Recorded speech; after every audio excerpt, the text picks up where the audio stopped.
Sveiki visi! Čia aš, Dovydas Genys, ir šiandien varom grybauti. Tai jo, grybausim, tikiuosi surasti bent baravykų. Tai jo, važiuojam į mišką. Tai šiandienos mano outfitas tai toks, maikutė, megztinis ir tokie šortai. Ir dar pilkos kojinės. Tai važiuojam į mišką. Nu ką, mes atvažiavom. Tai dabar eisim takeliu ir eisim rinkti grybų. Grybą šiandieną rinksim su šito kibiro. Tai jo, dabar varom tokiu takeliu ir lysim va ten. Tai jo, tai dabar reikia išsiskirstyt. Aš varu ieškoti gero grybo, reik baravyko.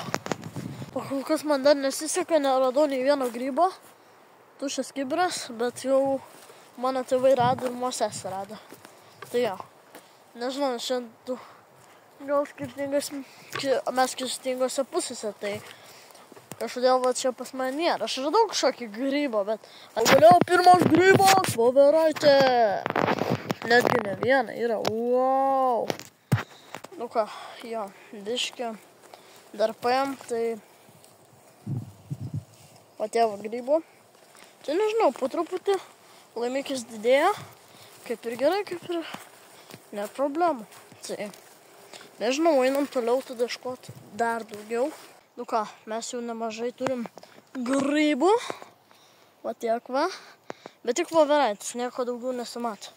Vat, pavyzdžiui, aš randu voveraitę, ne vieną, tarkim.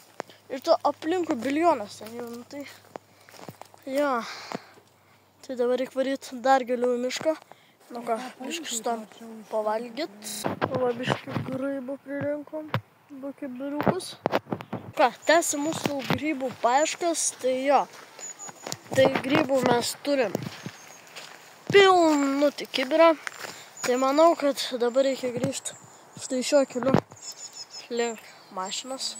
Nu ką, mes jau grįžom iki mašiniuko, tai turbūt, kad dabar netgi lekiam į trakus, išsimaudėt ir tada važiuosim namo. Tai grįžome namo, tai grybų pririnkome 2 kibirus ir manau būtų pats laikas čia sveikinti. Tai iki draugais, teiksim tikriausiai 4 savaitės. Ate!